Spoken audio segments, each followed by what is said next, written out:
Hello students, how are you all? So let's start with today's biology class. In the previous video we have discussed about female reproductive system and all the parts of the female reproductive system. One part that is called mammary glands, it is also included in the female reproductive. You can say not the system, but we will study in this only because it also plays an important role in providing nourishment to the growing baby. So the mammary glands, they each the females, they have the mammary glands and they are present in the form of paired structure which are called breasts, and this tissue is the glandular tissue. It has glandular tissue because it has the gland like structure called alveoli, which will help in the secretion of the milk, because you know that the human, they are placed in the mammals because of the mammary glands. So these mammary glands, their function is to produce milk to provide nourishment to the growing baby. So this is the structure of a breast in which the different parts have been shown. So the outer layer, here you can see, it is covered with the fat which will provide the protection. The extra fat will be deposited here. Now these lobe-like structures, where you can see 15 to 20 mammary glands are present in each breast.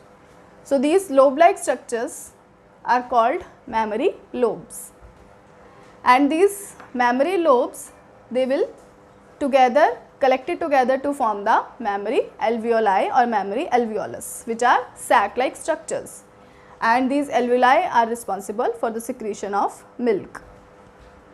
Now these alveoli, they are connected to the duct-like structure which are called mammary ducts. These mammary ducts will further dilate and form the sac-like structures which are called ampulla. Ampullas from all the mammary ducts, they will be collected at the tip in the form of lactiferous ducts. Now this lactiferous ducts will be the part from where the milk can be sucked. Okay. So this is the structure of a mammary gland. So alveoli will be the responsible for the secretion of the milk. Now we will take up the process of gametogenesis, that is the first phase in the female in the reproduction of human. So next we will take up with gametogenesis. As we have discussed about female and male reproductive system, now we will take up the first phase in human reproduction, that is gametogenesis. The process of formation of gametes is called as gametogenesis, and on the basis of either they are forming sperms or ovum, it can be either spermatogenesis or oogenesis. So first we will take up with the spermatogenesis. The process of formation of sperms is called, in testes, which is a primary sex organ, is called spermatogenesis. So here I have shown you the sectional view of a seminiferous tubule, and here you will see the cells, actually how the process of formation of sperm will takes place. We will take up both together so that you will be more clear. As we have already discussed that in seminiferous tubule, the outermost lining is the germinal epithelium, and the cells of this germinal epithelium will act as myocytes. Do you remember myocytes? Those cells which will undergo meiotic division to form gametes. So this germinal epithelium layer, these cells of germinal epithelium will act as myocytes, and they are called spermatogonia. They are called spermatogonia, and singular is called spermatogonium. If we will take up one cell, then it is spermatogonium. And we will take up the chromosome number as well, so that you will be more clear ki when it is undergoing meiotic division. So normal chromosome number is 46, as it is a layer of germinal epithelium, so the chromosome number will be 46. So in spermatogonia the chromosome number is 46. Now it will undergo when at the puberty, when the puberty will takes place in a male, then it will undergo some mitotic division as well as differentiation. So due to mitosis it will form many cells, it will divide and will differentiate. Now after division and differentiation, the cells that will formed will be primary spermatocytes. I have shown here primary, or it is also can be written like this. So they are called primary spermatocytes. So primary spermatocytes, as they have been formed from mitosis, so they are also having 46 chromosomes. Next, here also you can see this is the spermatogonia which has been formed, which is the cells of this germinal epithelium.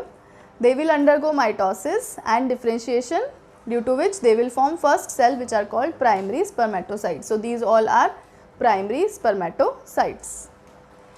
Next, these primary spermatocytes will undergo meiosis, and first it will undergo first meiotic division and then second meiotic division, because you know that in mitosis there is only one cycle and in meiosis there are two cycles, meiosis 1 and meiosis 2. So primary spermatocytes will undergo meiosis 1 and one cell will form two cells. And now after primary meiocyte, first meiotic division, the cells which will be formed are called secondary spermatocytes, and the number of chromosome will be half, reduced to half, because meiosis first is a reductional division in which one cell will form two cells and the chromosome number will be reduced to half. So the cells which will formed after first meiotic division are called secondary spermatocytes. So here I have shown the sign of secondary, you can also write secondary spermatocytes. So here also you can see these primary spermatocytes. Now from this primary spermatocytes, secondary spermatocytes have been formed. Next is these secondary spermatocytes will undergo second meiotic division, and due to second meiotic division one cell will form four cells. I have shown only one cell. First it has been formed two cells and this one cell will form four cells. Now these four cells, they are called spermatids. They are called spermatids and their number is obviously 23, because second meiotic division is not reductional division, it is as mitotic division. So the spermatids will be formed. Now these spermatids here also you can see, after secondary spermatocytes undergo meiosis 2, spermatids will be formed. Now these spermatids which have been formed from secondary spermatocytes will undergo differentiation. There will be no further division, they will undergo some changes that will convert the spermatid into sperms. So it will convert the spermatids into sperm. Here also you can see the secondary spermatocytes, they have been converted into spermatids by differentiation. And in between I have shown these cells which are called Sertoli cells. Do you remember Sertoli cells? These are the nurse cells which will provide nourishment to the developing sperms. And this one spermatid I have shown here, the division of 1, differentiation of 1. So this one secondary spermatocyte will form 4 spermatids because of the second part of the meiotic division. It means from one cell means 2 each, means from one spermatocytes 4 spermatids will be formed. From one spermatocytes 4 spermatids will be formed, okay, and each 4 will further undergo differentiation to form sperms, that are the male gametes. And this process of conversion of spermatid into sperm is called spermiation. This is called spermiation. There are so many terms which are almost similar to each other, but you should remember them, what is the term. Like spermatogenesis is the process of formation of sperms from germinal epithelium cells or from spermatogonia. Spermatogonia will undergo mitotic division to form primary spermatocytes, which will undergo first meiotic division to form secondary spermatocytes. Now secondary spermatocytes will undergo second meiotic division to form spermatids, and spermatids will be converted into sperms by differentiation, and this process is called as spermiation. It means from one spermatocyte 4 sperms will be formed. So here also I have shown the same. These are the spermatids and these are the sperms, and these sperms have been embedded in between, the head of the sperm is been embedded in between the Sertoli cells, which will provide them further nourishment. So is it clear? And every cell, every spermatogonia, every spermatocyte will undergo division to form the sperms, because in male reproductive system so many sperms will be formed as compared to female reproductive system. Now we will take up the hormonal control of the spermatogenesis process, means how the hormones, the release of hormones control this process.